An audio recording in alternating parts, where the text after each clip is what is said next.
Assalamu alaikum. Welcome back to the lectures of PST, JEST, HST and EST preparation along with the 5 to 15 scale jobs. आज का हमारा जो lecture है उसमें हम डिस्कस करने वाले हैं चैप्टर 7 क्लास 6 की साइंस, जिसका नाम है चैप्टर का सॉल्यूशंस एंड सस्पेंशंस। इससे पहले हम कुछ और सॉल्यूशंस एंड सस्पेंशंस के बारे में पढ़ कर आए हैं और अभी हम कुछ मजीद पढ़ेंगे इनके बारे में। A solution that cannot dissolve solute at a given temperature is called saturated solution. एक solution जिसमें ज्यादा हम solution कोई भी चीज नहीं डाल सकते, उसमें dissolve नहीं हो सकती, उसे हम saturated solution कहते हैं।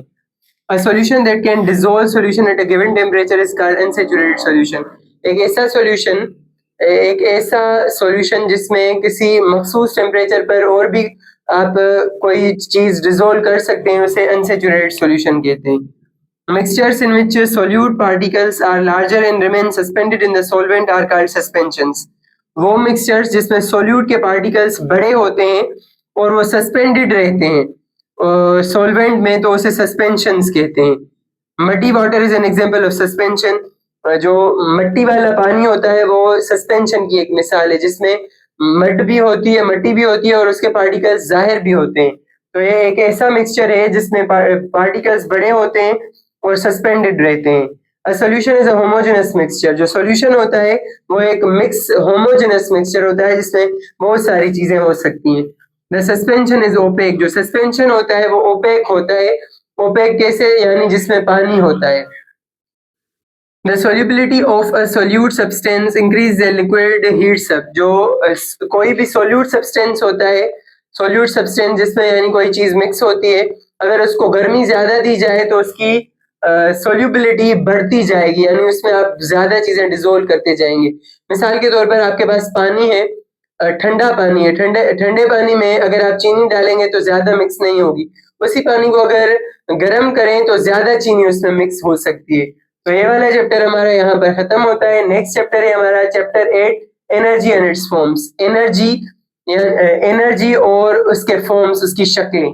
Energy is measured in joules. हर चीज को मेजर करने का एक पैमाना होता है और एनर्जी का मेजर करने का पैमाना जूल होता है। जूल से हम इसे मेजर करते हैं।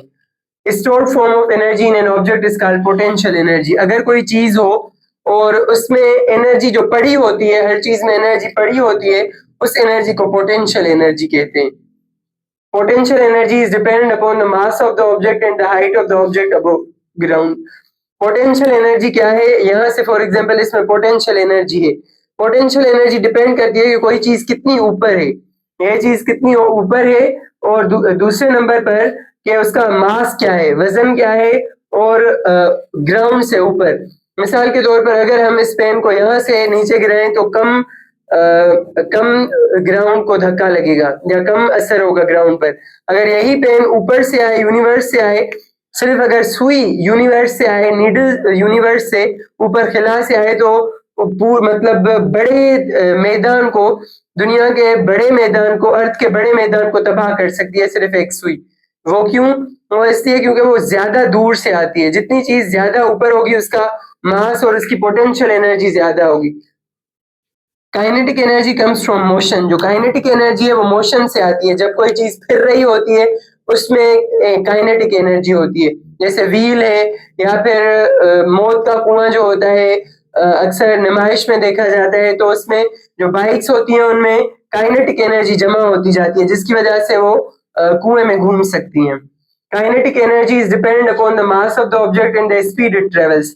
काइनेटिक एनर्जी डिपेंड करती है कि उस चीज का मास कितना है और कितनी स्पीड से वो ट्रेवल कर रहा है। जितनी स्पीड से वो ट्रेवल करेगा उतना ज्यादा उसका मास होगा। जैसे मिसाल के तौर पर आप एक पेल लें, बाल्टी लें, उसमें आप बॉल को घुमाएं। बॉल को जैसे आप घुमाते जाएंगे तो वो गोल घूमेगा, बिल्कुल उसी तरीके से जैसे मौत के कुएं में बाइक्स चलती हैं। तो ये काइनेटिक एनर्जी की मदद से बाइक्स मौत के कुएं में चलती हैं। तो ये था आज का हमारा लेक्चर नंबर 31।